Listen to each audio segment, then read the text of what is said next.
Mr. Chairman, members of the Commission, thank you for the opportunity to appear before you today. My opening statement will be brief, so there's to leave more time to respond to your questions. I was the first director of the Mayor's Office of Emergency Management in New York City. I had the honor of working for Mayor Rudy Giuliani for 4 years, during which time we built one of the strongest emergency management programs in the country. Since the attacks of September 11th, I've spent a lot of time soul-searching, looking at what went right that day and what went wrong. I've tried to understand what could have been done better to prepare the city to manage such an incident. I've looked back and wondered what could have reduced the loss of lives among the ranks of our valiant heroes from the police, fire, and emergency medical services. I've also thought heavily about what, if anything, could have been done to minimize the loss of life of innocent civilians. Let me begin by saying that I believe that New York was the most prepared city in the United States. We worked for 4 years to build an emergency response system that could manage almost any crisis. We were recognized nationally and internationally for the work we did, and were used as a model by cities all over the globe. Clearly, the foundation for what we built was central to the city's response on September 11th. All the planning and training, all the efforts to ensure that agencies and people knew their roles, a mayor that was personally involved in many of the drills that we ran, and who also sent a clear message to all agencies that emergency preparedness was one of his top priorities, paid off during an attack that was almost unthinkable in its horror. Because of this effort, the city was able to continue to function and respond the way it did.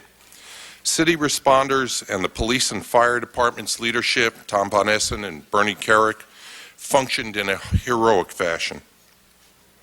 That massive effort that you saw at Ground Zero so quickly after the collapse was in large part because the city had developed a system wherein everybody knew what was needed and went about doing what we had done so many times. What we did was basic.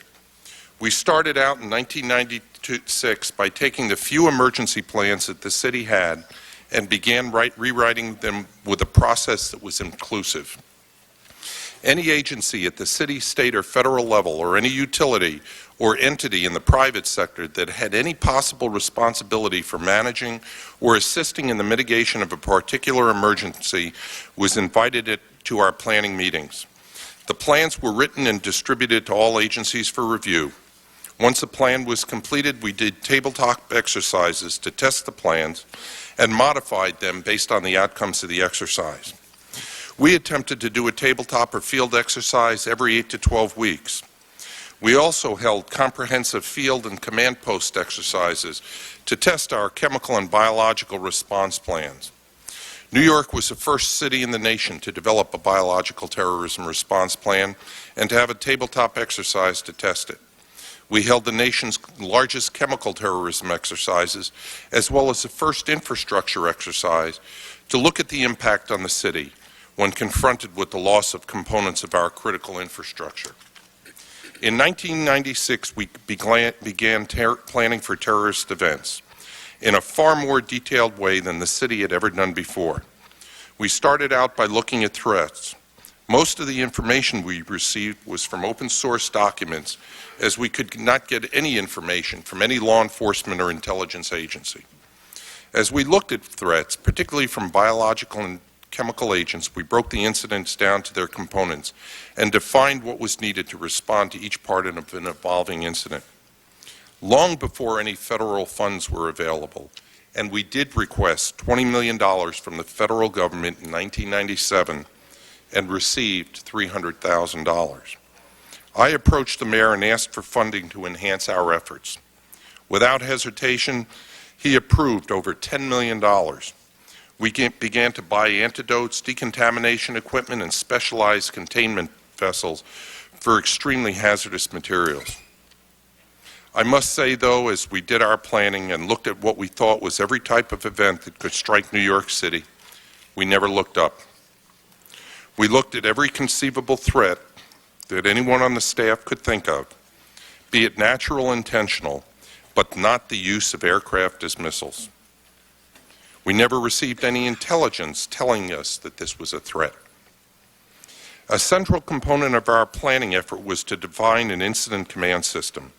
Mayor Giuliani wanted a clear line of authority and one agency that was responsible for the management of the incident. As we continued to plan, we attempted to get the police and fire departments to communicate on both a common radio frequency at hazardous materials events and on an 800 megahertz frequency at major emergencies. We were unable to get the two groups to share a common frequency at hazardous materials emergencies, and the 800 megahertz radios were rarely used. The interoperable radio project at the Department of Information Technology, which gave new frequencies to the departments to talk on with one another, continued along with slow progress. As I look back at September 11th, I see our inability to get the departments to talk with one another on a common frequency and at a single command post as our single greatest problem in preparedness. The fundamental issue, though, is not just radios. It's two agencies doing the same job.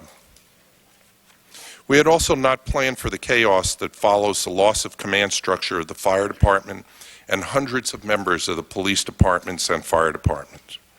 No one had ever conceived of this as an issue that we would face. It's a testament to the city's preparedness that in spite of these devastating events, the response continued in such a coordinated way.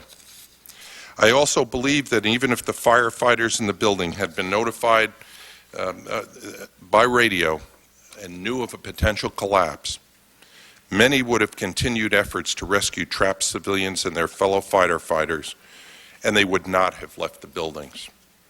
Likewise, many of the police officers in the building would have stayed knowing that civilians and fellow officers were in harm's way. That's the nature of these selfless men and women. Let me conclude by saying that as horrific as the events of September 11th were, they were limited in scope and geography. The next incident may well involve simultaneous attacks in a single or multiple cities, the use of chemical or biological agents, or the use of a nuclear device. A well-coordinated incident management system facilitates an effective multi-agency response.